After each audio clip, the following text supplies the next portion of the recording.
कि हम काफ़ी समय से अग्निहोत्र कर रहे हैं। कभी प्रचार कार्य काफ़ी अच्छा होता है, कभी ऐसा फेज आता है तो बिल्कुल ही नहीं हो पाता।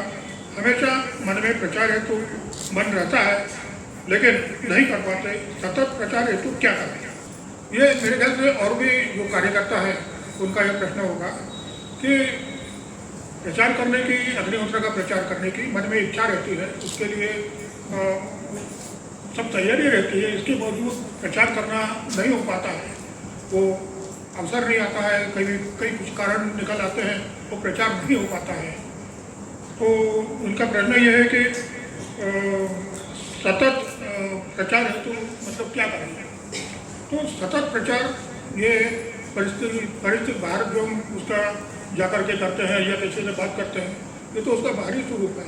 सतत प्रचार मन में होना चाहिए। मन में प्रचार के लिए हमेशा तत्परता होनी चाहिए। यही सतत प्रचार का वो होता है कि मन में आपको प्रचार करने की इच्छा है तो प्रचार के अवसर स्वयं आपके सामने आ जाते हैं। लगन है कि ये करना ही है, अग्निहोत्र के बारे में नए लोगों को बताना ही है। अब मैं आपको एक उदाहरण बताता हूँ कि एक सज्जन है, मतलब सज्जन की एक टीम है युवाओं की। वो एक बार यहाँ आए थे 2 दिन के लिए, किसी कार्यक्रम के अवसर पर नहीं आए थे, वैसे ही मिलने के लिए आए थे। तो यहाँ आए और शाम को उन्होंने ये कहा कि आज हमारा पूरा दिन तो उधर निकल गया है, लेकिन हमारा एक व्रत है, उस व्रत को पूरा करने के लिए हमें बैरागढ़ जाना होगा। तो मैंने कहा ठीक है, हो गया, ये वो होके आए। उसके बाद पूछा कि क्या व्रत है, तो उन्होंने कहा हमारा व्रत है कि प्रतिदिन एक व्यक्ति को अग्निहोत्र हमें बताना है, एक नए व्यक्ति को। तो यहाँ तो सभी को अग्निहोत्र मालूम है, यहाँ किसको अग्निहोत्र बताएंगे, इसलिए हम बैरागढ़ जाकर के एक व्यक्ति को अग्निहोत्र बता के आ गए। सतत प्रचार की जिनको इच्छा होती है वो अपना कोई ना कोई साधन ढूंढ लेते हैं, लेकिन सतत प्रचार की मन में इच्छा रहना ये सचमुच में बहुत बड़ी बात है। और ऐसी जब इच्छा रहती है तो अवसर निकल आते हैं, ये अवसर निकाल लिए जाते हैं। आप कहीं बस से जा रहे हैं, ट्रेन से जा रहे हैं, तो आपके बगल में जो सहयात्री बैठे हैं वो आपके लिए प्रचार का अवसर है। लेकिन हम संकोच करते हैं कि यह अजनबी आदमी है, ये क्या सोचेगा कि अरे ये हमारे बगल में आकर बैठा और हमें उपदेश दे रहा है अग्निहोत्र के बारे में। तो ये संकोच अगर हम निकाल दें तो अवसर का मतलब सतत उपलब्ध रहते हैं। कभी जीवन में ऐसे फेज आते हैं कि इच्छा होते हुए भी और अवसर आकर के भी हम प्रचार नहीं कर पाते। तो ये तो इसका चरित्र है इस कार्य का। हमने वो पुराने ज़माने में जब मेलों में जाया करता था, हाट मेले वगैरह लगते थे बैंक, तो उस समय छोटा सा तो झूले लगते थे, झूले लकड़ी वाले झूले, और एक आदमी उसको जगाता था और ऐसे ही घूम के आते थे। तो ऊपर जाते ही से मन एकदम आनंद हो जाता, और नीचे आते से जब झूला और नीचे आता है तो कहता अरे पकड़ लेते थे उसको चारों तरफ भी कहीं गिर नहीं जाए। तो इसको क्या, ये उतार चढ़ाव ये तो जिंदगी का हिस्सा होता है हर काम में। हमने प्रचार का व्रत भी अगर हमने लिया है तो उसमें ये फेज ऊपर नीचे होने के आते रहेंगे, और यही तो इसके लिए, इसलिए तो इसमें नवीनता हमेशा बनी रहती है, नहीं तो प्रचार कार्य बोरिंग हो जाएगा। तो इसलिए इस प्रचार कार्य के लिए सतत तत्परता बनाए रखना ये हमारे हाथ में है। प्रचार कार्य होना तो होना ये तो परिस्थिति के हाथ में है। लेकिन अगर इसका एक उदाहरण मैं आपको देता हूँ कि मैं इधर अपने कुछ साथियों के साथ राजस्थान में प्रचार के लिए गए थे। तो हम प्रचार करते करते बाड़मेर, मुझे याद नहीं आ रहा, 30-40 साल पहले की बात है। तो बाड़मेर या जैसलमेर को जो पहले आता है, तो बाड़मेर ही याद आ रहा है, मुझे बाड़मेर पहुँचा। तो हमने बाड़मेर में धर्मशाला में रुके, अच्छा कार्य किया। मेरे 2-3 साथी यहाँ पे मौजूद है उसमें, उस दौरे में जो मेरे साथ थे। और फिर वहाँ से हम अपने जो मेटाडोर थी उससे हम जैसलमेर जाने के लिए निकले। तो हम सुबह 8 बजे वहाँ से निकले और जैसलमेर पहुँचने में हमें रात को 12 बज गए, जबकि बाड़मेर से जैसलमेर मुश्किल से 125 किलोमीटर का रास्ता है, 125 इसके आसपास है। तो इतना इसलिए है क्योंकि जगह जगह रास्ते में रेत के टीले, इतने ऊंचे टीले लगे हुए थे, वो उसको फान करके मेटाडोर जा नहीं सकती थी। जो छोटे छोटे टीले थे इसकी ऊंचाई के, तो उसमें ये करते थे हम लोग कि सब लोग उसमें मेटाडोर से नीचे उतर जाते थे, ड्राइवर मेटाडोर को 100-200 मीटर पीछे ले जाता था और वहाँ से फुल उसमें उसके ऊपर डाल करके स्पीड में दौड़ा के जाता था और उसके टीले से टकरा करती मेटाडोर उछलती थी और उस पार हो जाती थी। फिर हम सब जाकर के उसमें बैठते थे। कई इससे भी छोटे टीले होते थे, तो हमारे पास फावड़े नहीं थे, तो हम अपने जो खाने के स्टील की थालियाँ थी, सब लोग अपनी अपनी थालियाँ निकाल के लाते थे, वो थालियों से इस रेत को अलग करते थे, फिर आगे बढ़ते थे। इस तरह करते करते रात के 11 बज गए और उस लास्ट में बिल्कुल जैसलमेर के पास जहाँ सिटी की लाइट सब सामने दिख रही है, उस समय पास में पहुँचने पर इतना बड़ा टीला लगा कि उसको न तो हम थालियों से उसको वो कर सकते थे, न मेटाडोर को कूदा करके जा सकते थे। और वहाँ पे कम से कम 10-20 ट्रक और करीब 15-20 चौपहिया वाहन खड़े थे, कार वगैरह, जीप, कोई भी उस पार जा नहीं सकता था, ऐसी स्थिति। और हमें उस दिन जैसलमेर में से एक ही दिन रुकना था और हम अपना खाना बनाने का सामान साथ में लेके गए थे, तो इसलिए वहाँ 11 हमें यही बज गए थे। हम इस किले के सामने खड़े थे, आप थे ना गंगवाल भी? हाँ, आप थे साथ में। तो वो वहाँ पे हम बड़े इसमें परेशान में थे। साथ में 2-3 महिलाएं थी, एक संध्या जी थी, संध्या जी और ज्योति जी थी। तो ये हम ये सोच रहे थे क्या करें, क्योंकि ये तो हमारे मतलब रात वहीं कटनी पड़ेगी, फिर कब सरकार की तरफ से वो रेत हटाने वाली गाड़ी आएगी, वो उसको हटाएगी मशीन, तब जाके यातायात चालू होगा। इतने में 15-20 सरदार हट्टे कट्टे वो आ गए हमारे पास और आके कहने लगे कि हम आपको पार करवा देते हैं। तो हमने कहा ठीक है। तो फिर उन्होंने अपने ट्रकों में से लकड़ी के इतने बड़े बड़े ऐसे पटिया निकाले, उन पटियों में बीच बीच में आड़े ऐसे लकड़ी लगी हुई थी और उन्होंने रेत के ऊपर वो रखना शुरू किए, बोले चढ़ाओ गाड़ी। तो फिर वो पीछे वाले पटिए आगे करते हुए हमें रेत के टीले के पार करवा दिए और हम गए वहाँ पे। 12 बजे तक वहाँ पहुँचे, धर्मशाला खुलवाई, उसमें रुके, खाना बनाया, खाया और मैंने इसकी रिपोर्ट की। तो वहाँ से सदगुरु का उत्तर आता है ये तो सब ठीक है, लेकिन वो सरदार आए तो उनको अग्निहोत्र बताया गया। अब मैं ये सोच करके हैरान रह गया कि इतना अच्छा उत्तर हमारे सामने है, लेकिन हम लोग इतने थके हुए थे, हमारे मन में प्रचार की इच्छा थी, मतलब हम प्रचार करने के लिए गए हुए थे। 24 घंटे हमारे पास प्रचार का ही एकमात्र व्यवसाय था। उसके बावजूद इतने 10-15 लोग आए, उन्होंने हमारी मदद की। बाकी सब लोग वहाँ पे पीछे अटके हुए हैं, वो हमारे पास ही क्यों आए, उन्हें हमें क्यों पार करवाए और हमने उसको अग्निहोत्र क्यों नहीं बताया। ऐसा सब लोग हमसे पूछ रहे हैं, वो कह रहे हैं वही नहीं कह रहे कि वाह वाह क्या बात है, वो पूछ रहे हैं कि तुमने उन्हें अग्निहोत्र क्यों नहीं बताया, अब चूक गए।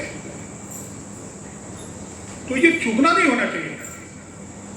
तो अवसर हमारे सामने आते रहते हैं, हम उनको पहचानने में गलती करते हैं, अवसर निकल जाते हैं। अवसर निकलने के बाद फिर पछताने के अलावा कुछ नहीं रहता। तो ऐसे इन अवसरों को पहचानना, अवसरों को पैदा करना, जिसको कार्य करना होता है वो ये परिस्थितियों के भरोसे नहीं रहता या अवसरों के भरोसे नहीं रहता, वो अवसर पैदा कर लेता है।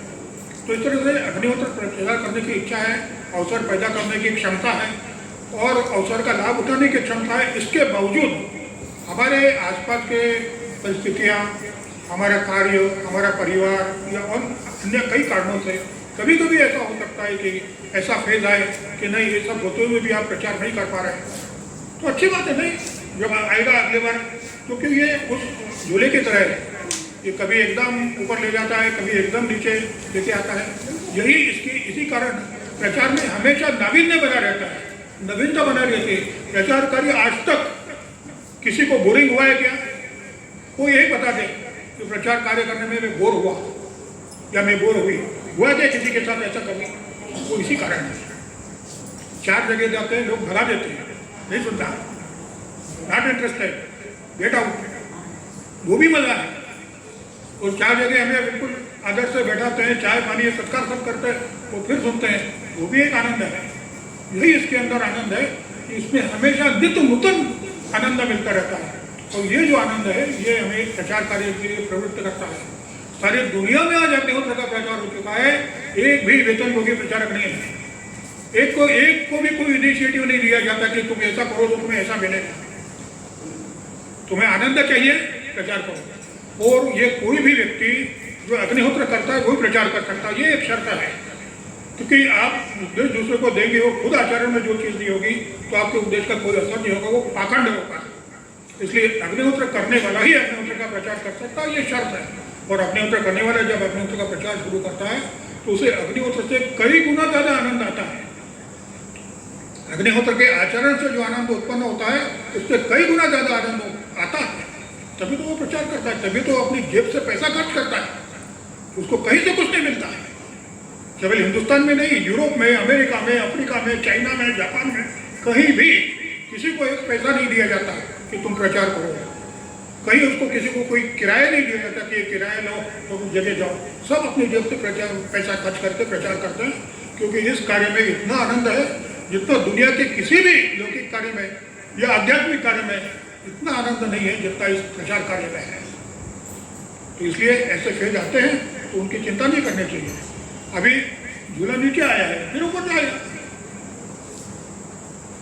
ये इस प्रश्न का उत्तर है। इसमें आपका अगर समाधान नहीं हुआ है तो आप प्रति प्रश्न कर सकते हैं। इस मेरे उत्तर से अगर आपका समाधान नहीं हुआ है तो आप प्रति प्रश्न कर सकते हैं। है किसी का कोई प्रश्न इसके ऊपर? सबका समाधान हो गया?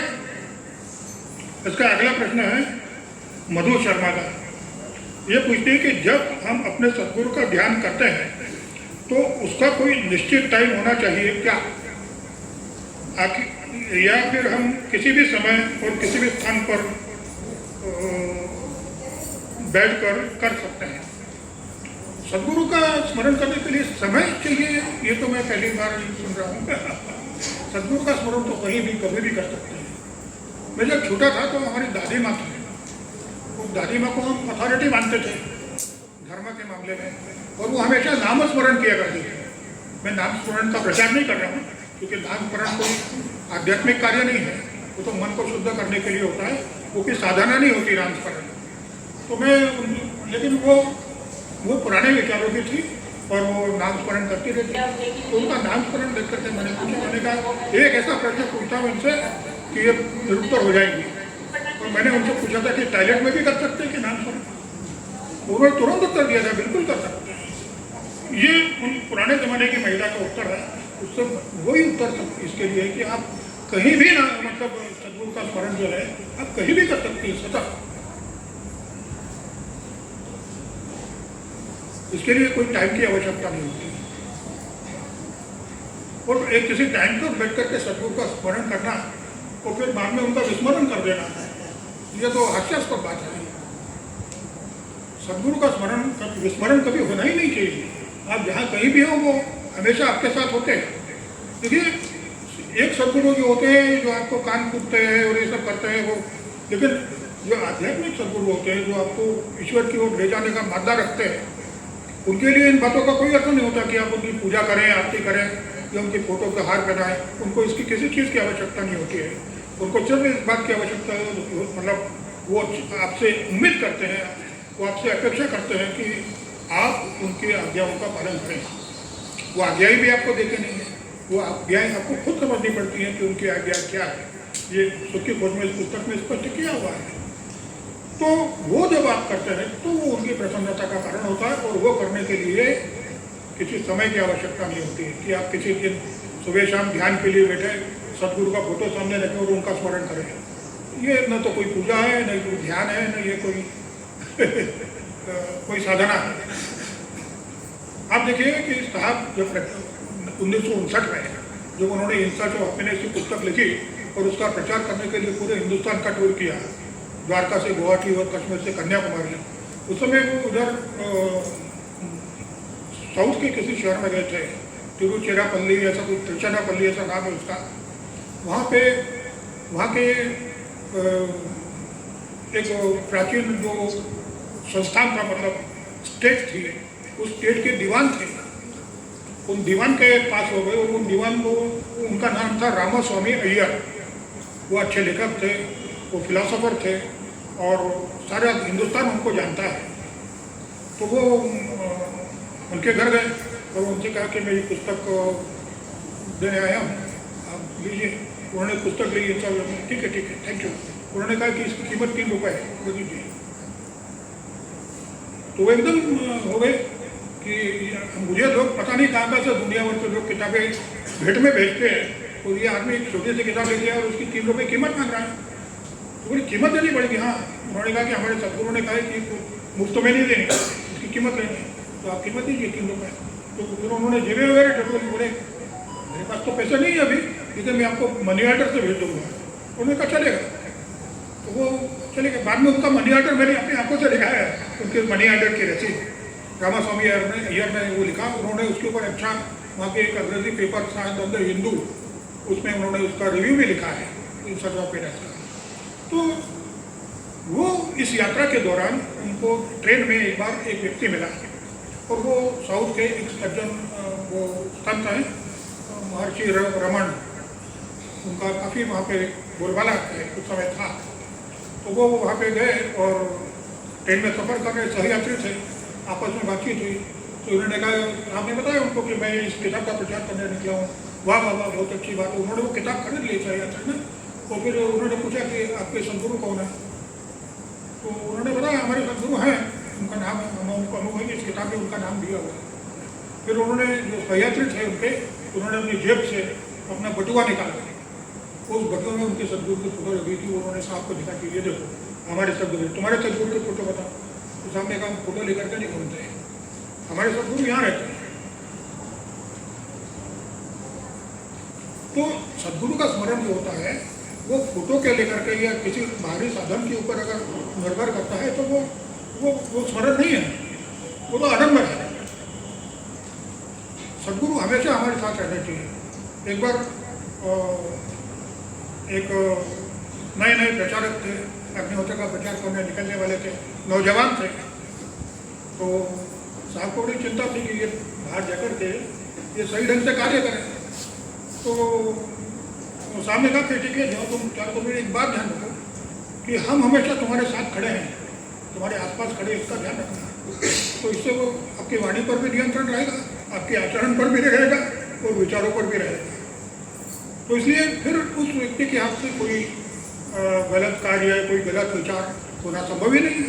तो अगर सदगुरु आपके साथ हैं हमेशा, तो और जब सदगुरु साथ हैं हमेशा, यहाँ खड़े हैं, मैं आपसे बात कर रहा हूँ, यहाँ बैठे हुए हैं, यह एहसास अगर मुझे होगा तो मेरे मुँह से कभी भी उनकी इच्छा के विरुद्ध जो बात है वो निकल ही नहीं सकती। मैं चाहूँ तो मैं नहीं निकल सकती, क्योंकि वो यहाँ मौजूद है। मैं इतनी लिबर्टी नहीं ले सकता कि मैं अपने मन की बात आपसे कह सकूँ। मैं तो आपसे वही कहूँगा जो उन्होंने मुझे सिखाया, जो उन्होंने मुझे बताया। वो सदगुरु का स्मरण ऐसा होता है, वो 24 घंटे होता है, वो सपने में भी होता है। वो उनका फोटो साथ रखने से या उनके फोटो की पूजा करने से या बैठ करके ऐसा आसन लगा करके उनके बारे में सोचने से जो स्मरण होता है वो तो आडंबर है। ऐसा स्मरण करने वाला कभी कहीं नहीं पहुँच सकता, और ऐसा स्मरण करने वाले को सदगुरु की कृपा कभी भी उपलब्ध नहीं होती। सदगुरु का स्मरण ऐसा होता है, ये उन्होंने अपने जीवन से हमें बता दिया है, आचरण से हमें बता दिया है। तो इस प्रश्न का उत्तर समझ में आया आपको? और कोई इस पर प्रति प्रश्न है किसी का जो मैंने बोला उस पर? अगला प्रश्न,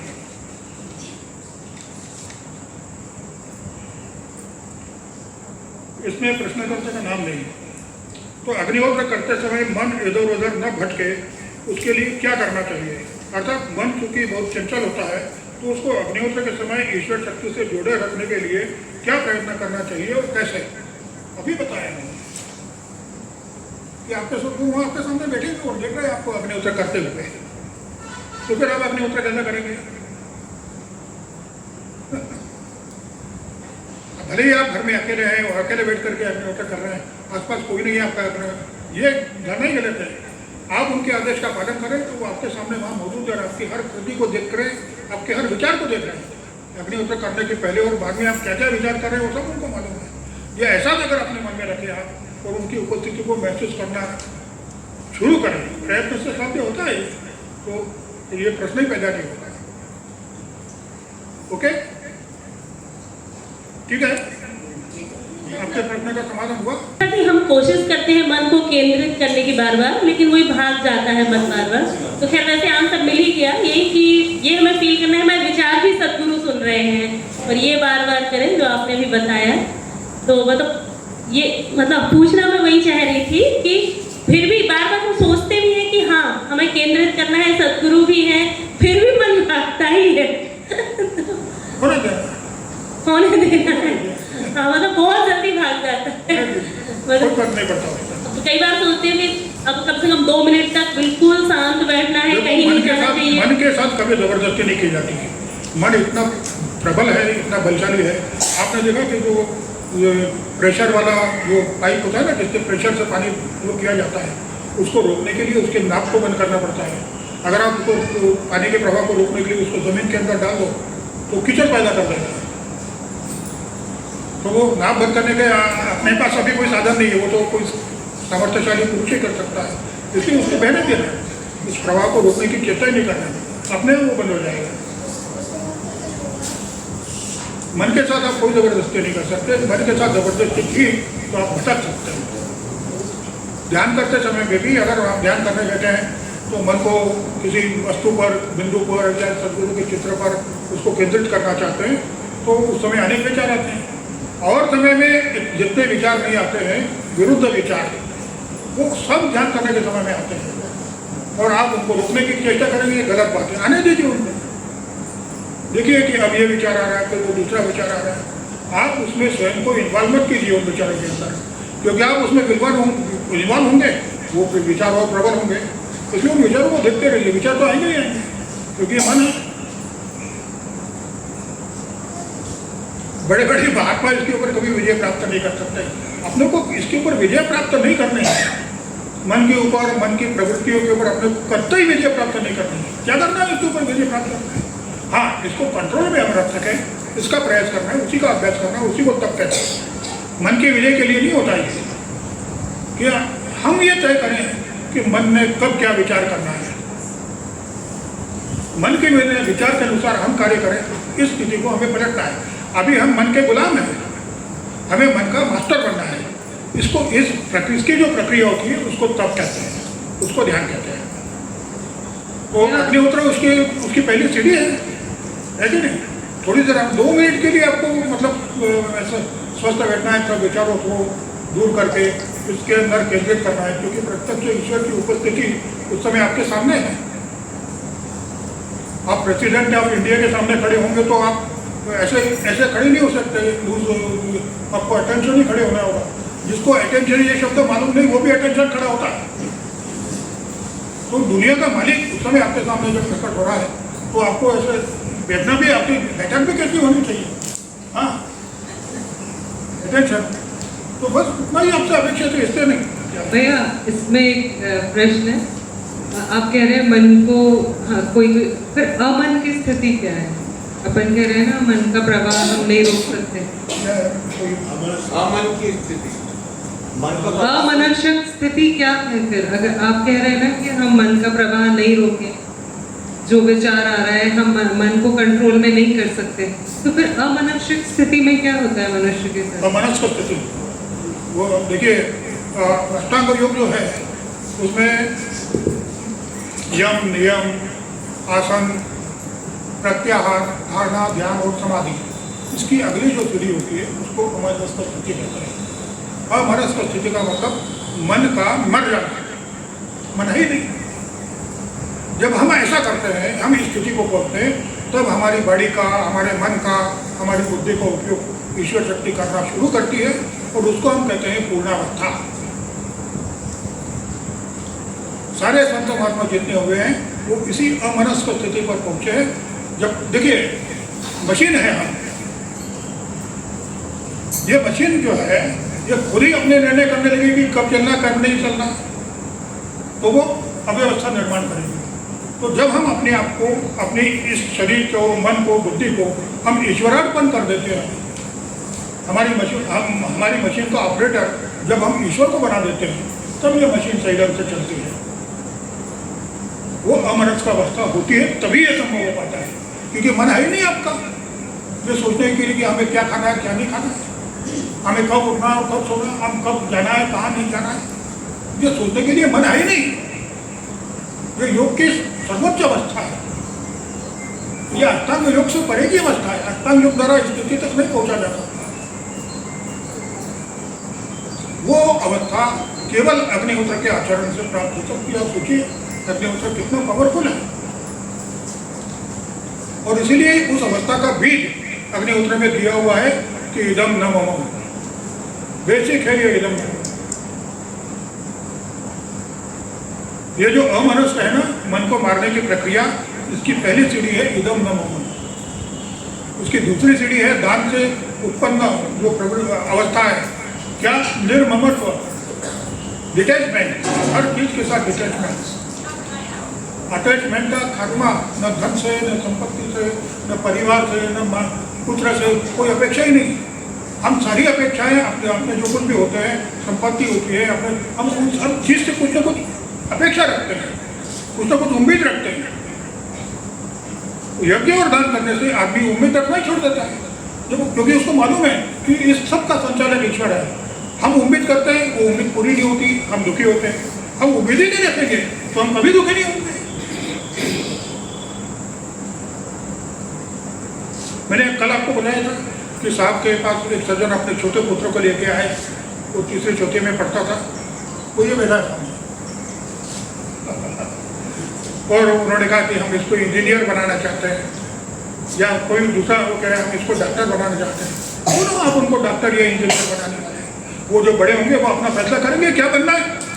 लेकिन ये इंजीनियर बनाओ, ये बनाओ, इसके लिए जो जबरदस्ती की जाती है उनके ऊपर, उससे उनके अंदर कुंठा आ जाती है और वो कुंठा उनको पता नहीं कहाँ ले जाती है। साहब कहते हैं कि आप ऐसा इसलिए करते हो क्योंकि आप उनको अपना आश्रित समझते हो, आप अपने आप को उनका मालिक समझते हो।